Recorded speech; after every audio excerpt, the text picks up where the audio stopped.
Olá, seja bem-vindo ao programa Cristo para Todos aqui na Ubra TV, um programa produzido pela Igreja Evangélica Luterana do Brasil.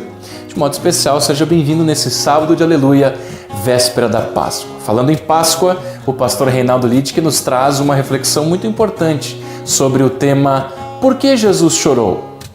No programa Estúdio L, nós vamos conversar com um advogado, Dr. Jean Regina, que é também músico cristão e conversou conosco sobre o tema música e contemporaneidade. E no quadro Fundamentos, o pastor Ismar Pintes traz um estudo pra gente sobre o tema a Bíblia.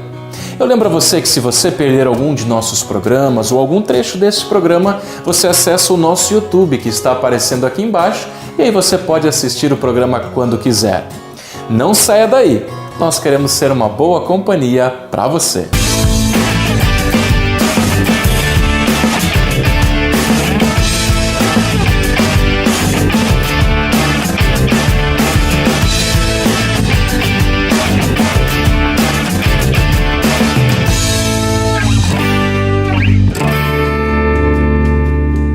Olá, tudo bem? Na busca pelos fundamentos da fé cristã, abrimos a Escritura. E hoje queremos ler sobre um texto que fala propriamente da Escritura. É 2 Timóteo, capítulo 3, versículo 16, que diz assim: toda a Escritura sagrada é inspirada por Deus e útil para ensinar a verdade, condenar o erro, corrigir as faltas e ensinar a maneira certa de viver. E ainda faço referência ao texto de Hebreus, capítulo 4, versículo 12, que diz que a palavra de Deus é viva e eficaz. Hoje nós temos muitos meios de comunicação e recebemos uma grande diversidade de notícias.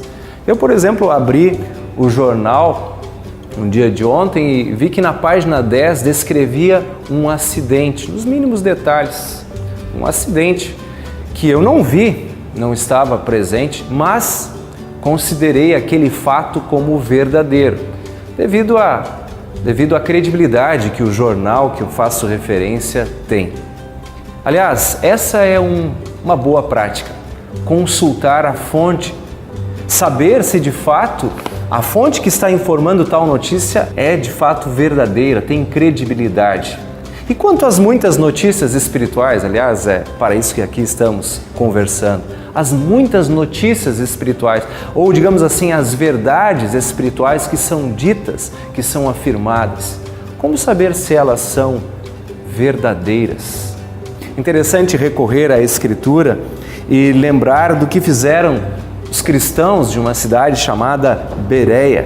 Os cristãos de Bereia, conforme lá o livro de Atos dos Apóstolos, diz que ouviram Paulo afirmar fundamentos da fé cristã, explicar sobre eles. O que eles fizeram? Eles recorreram à Escritura. Foram chamados de nobres porque foram conferir na fonte. Nós, da Igreja Evangélica Luterana do Brasil, cremos, ensinamos e confessamos que a fonte e a norma da fé é a Escritura Sagrada. Há um cuidado muito grande quando alguém diz: olha, Deus me disse, eu entendi assim, e aplica-se isso como uma verdade espiritual. É preciso voltar à fonte e à norma. Aliás, na própria Escritura Sagrada, lá no livro, na carta de Pedro, fala que nós não temos particulares elucidações, mas o Espírito de Deus é que comanda e que dirige aquilo que cada um dos escritores colocou e aquilo que nós aplicamos hoje para a nossa vida. Sabemos e conhecemos o processo sério da formação do cânone da Escritura. Você pode estudar isso um pouco mais a fundo, mas também você pode ter as suas dúvidas com relação a isso, a Escritura Sagrada, esta fonte das verdades espirituais. Aqui basta a mim fazer um desafio. Conheça um pouco melhor a Escritura, leia e perceba que ela mesma interpreta a ela mesma. Aliás, isso é um pressuposto estranho, mas a Escritura interpreta a própria Escritura. Mas hoje quero dizer muito mais. a palavra de Deus, a Escritura, ela é viva e eficaz. Hebreus capítulo 4, versículo 12. Isso significa que não é apenas uma letra morta, uma série de informações que abrimos e lemos num jornal. Ela não apenas informa, ela forma, ela cria algo novo. E nesse sentido, a grande explicação de novo vem do próprio Senhor Jesus. Quando conta em Mateus 13, a conhecida história do semeador, ele disse que a palavra de Deus é como uma semente. Eu, assim, particularmente, digo para você que eu acho incrível essa comparação, a palavra de Deus com uma semente, porque a semente ela tem um potencial vivo. Uma pequena semente vira talvez uma planta, uma árvore, talvez frutifique. Eis o poder latente, presente na palavra de Deus. Ela é viva, não é uma letra morta. Essa palavra de Deus também é anunciada a cada um de nós. E eu gosto muito da dinâmica com que fala da palavra, do Logos e do Verbo eterno. Se você abrir a Escritura, perceberá que em Gênesis 1 diz que Deus criou o mundo pela sua palavra, pela Escritura, pelo seu Verbo. Lá em João, capítulo 1, no Evangelho, segundo João, no capítulo 1, é interessante que diz que no princípio era o Verbo, a palavra. O Verbo estava com Deus. E aí diz assim, o Verbo era Deus. E ainda no versículo 14 de João 1, diz que esta palavra, este Verbo, se fez carne, se fez gente em Jesus. Vejam, está tudo ligado. Esse Senhor Jesus, a palavra viva, morreu, ressuscitou, subiu aos céus e diz, agora proclamem a minha palavra.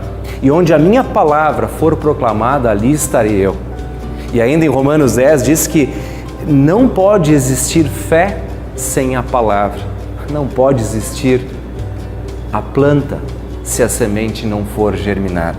O que eu quero dizer para vocês nesse programa de hoje é que a palavra de Deus é viva e eficaz. E ela é a fonte e a norma de nossa fé. Ela é, como diz o Salmo 119, versículo 105, lâmpada para os nossos pés, luz para os nossos caminhos. No início eu disse que eu li no jornal, no dia de ontem, que ele descrevia sobre um acidente. A Escritura Sagrada, ao falar da nossa vida, nos mostra que a nossa vida, a minha e a tua, não é um acidente. Há um propósito maior do nosso Senhor Deus. Mas ela também descreve o acidente do pecado. Caímos em pecado. Mas o pronto atendimento vem de novo do centro da Escritura, que é o Senhor Jesus, que nos ama. E Ele, que esta palavra viva, veio até nós para nos mostrar a salvação, a paz e a segurança que somente Ele pode dar. Esta é a melhor das notícias, é a boa notícia, é o Evangelho que a Escritura Sagrada nos mostra. Fiquem nesta paz, fiquem com Jesus, fiquem neste caminho. Olá, seja bem-vindo ao Estúdio L, aqui dentro do programa Cristo para Todos. Queremos falar sobre música cristã, do contemporâneo ao erudito, do clássico ao popular. E hoje nós temos aqui o Dr. Jean Regina, que além de advogado é também músico luterano. Nós pegamos ele aqui no intervalo dos ensaios para bater um papo sobre música. Jean, e a importância da música cristã dentro desse contexto, desse conceito luterano? Bom, Tiago, a música é uma parte essencial da expressão de fé luterana. Ela sempre teve um papel essencial desde lá da Reforma. Lutero sempre falava que depois da teologia, a música era a arte por excelência, porque ela é um veículo, e dos veículos, talvez o que mais profundamente toca o coração para que a palavra possa fazer efeito. Então, certamente, a música, quando bem conduzida e quando alinhada com a boa teologia, ela é um mecanismo, um instrumento fabuloso, tanto para trazer pessoas à fé, quanto para edificar corações, e também uma função de embelezamento, uma função de arte, uma função de estética dentro do culto luterano. A gente está vendo aí ao fundo algumas imagens do Jean, que é, como a gente falou, músico. Jean, você participa de 2 movimentos interessantes. Um que é novas roupagens para hinos tradicionais, como a gente está vendo agora, e também de música contemporânea, né? Música confessional luterana, mas com uma roupagem que já chegou em outras igrejas e na igreja luterana está chegando agora, né? Exatamente. A gente entende que a música, ela, como eu falei, é um veículo, é um instrumento. Então, a linguagem, seja ela erudita, seja ela contemporânea, ela deve alcançar públicos específicos, que entendem músicas específicas. O hino é a tradição, é a herança, é aquilo que nós temos desde séculos de história. A música contemporânea é uma linguagem que fala para o coração de hoje, que fala para pessoas que, tendo ou não tendo aquela a tradição protestante, tradição luterana, conseguem apreender o conteúdo da palavra com essa linguagem mais contemporânea, né? Então, estar nesses 2 movimentos significa dar um recado para a igreja, Tiago, dizendo que tanto a herança quanto a contemporaneidade, ambas têm que andar juntas, de mãos dadas, servindo a palavra. Legal, esse foi o Jean Regina conversando conosco no Estúdio L. E agora você fica com ele, Jean Regina, cantando e tocando Em Jesus Amigo Temos. Obrigado e até a próxima.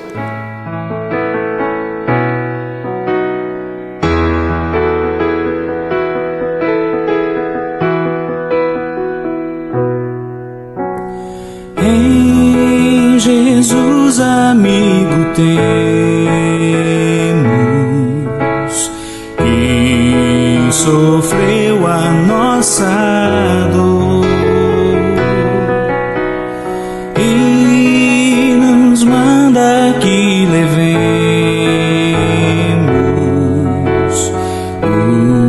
os pecados ao Senhor. Falta o coração dorido, gozo, paz, consolação. Leva o coração ferido, tudo a Deus em oração. Andas fraco e carregado de cuidados e temor, vai ao Salvador amado, vai com fé teu mal expor.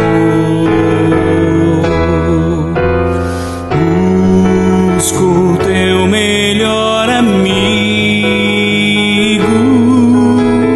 fala Cristo em oração. Nele encontras terno abrigo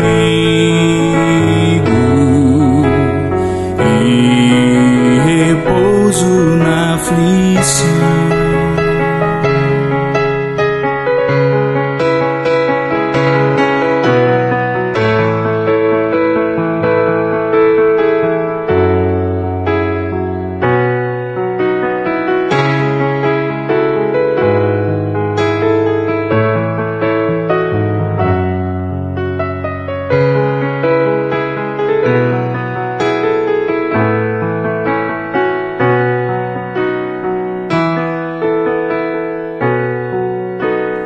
Cristo é verdadeiro amigo,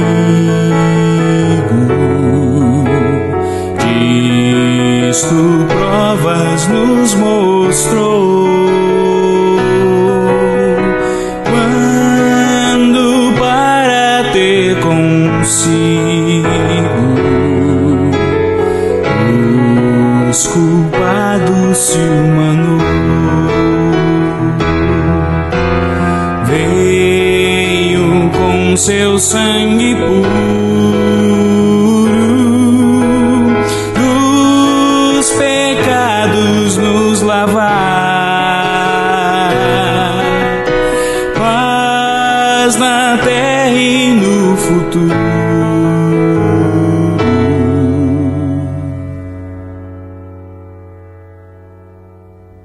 Vida eterna vai nos dar.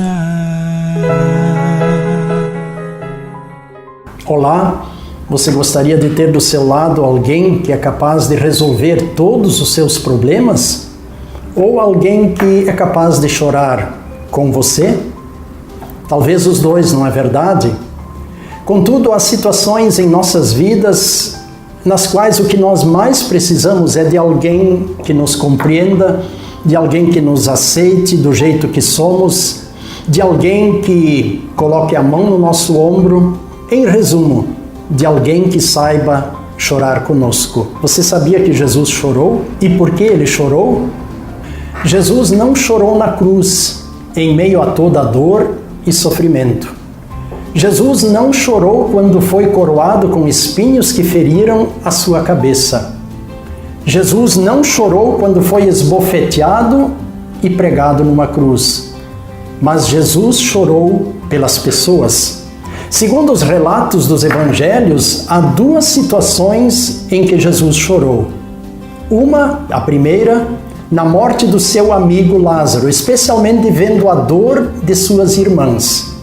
E a segunda ocasião, quando alguns dias depois estava se dirigindo a Jerusalém, onde seria preso, crucificado e morto.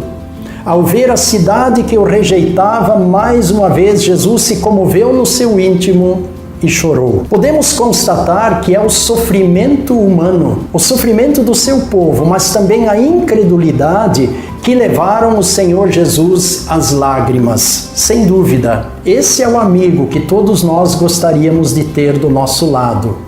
Alguém que se compadece de nós, alguém que entenda nossos problemas, alguém que é capaz de chorar conosco. Mas também alguém que tem voz de comando e que tem autoridade para dar a solução às nossas inquietações e problemas. Isto tudo nós podemos ver no relato da morte e da ressurreição de Lázaro, o grande amigo de Jesus. Jesus não se apressou para ir à cidade de Betânia quando ele foi chamado pelas irmãs Marta e Maria, que lhe mandaram dizer: teu amigo Lázaro está muito doente. Jesus ainda se demorou 2 dias na cidade antes de se dirigir a Betânia. Quando finalmente chegou à casa das irmãs, Lázaro já tinha sido sepultado fazia 4 dias, deixando em todos aquela sensação que foi expressa por Marta: se o Senhor estivesse aqui, nosso irmão não teria morrido. Contudo, o Senhor Jesus tinha coisas muito mais excelentes para mostrar para as irmãs, bem como para todas as pessoas que lá estavam reunidas para consolá-las. Em primeiro lugar, Jesus mostrou compaixão. Jesus chorou junto com as irmãs. E em seguida ele deu a voz de comando: Lázaro, vem para fora. Frequentemente nós também reagimos como as irmãs de Lázaro e dizemos: se Deus estivesse comigo, isso ou aquilo não teria me acontecido. Se Deus estivesse comigo, aquele problema de saúde teria sido resolvido, ou aquele problema teria sido evitado. Às vezes nós relacionamos a presença de Deus em nossas vidas apenas com a solução dos problemas. E nos esquecemos de que Deus demonstra seu amor e compaixão conosco, de que Deus chora conosco exatamente em meio aos problemas e provações. Saber que Jesus se comove com a nossa dor e chora conosco nos traz muito conforto. Aliás, Ele tomou sobre si todas as nossas dores e as levou até a cruz, na sua morte de cruz. Ali Ele demonstrou toda a compaixão e todo o amor pelo ser humano sofredor. Que esse amor de Deus também nos transforme em pessoas que demonstram compaixão para com os outros, conforme a orientação da epístola. Alegrai-vos com os que se alegram e chorai com os que choram. Que assim seja comigo e com você. Pense nisso. Esse foi o programa Cristo para Todos, uma produção da Igreja Evangélica Luterana do Brasil. Que você tenha uma feliz e abençoada Páscoa do Senhor Jesus, uma abençoada semana e até o próximo sábado, neste mesmo horário, aqui na Ubra TV. Um grande abraço e até lá!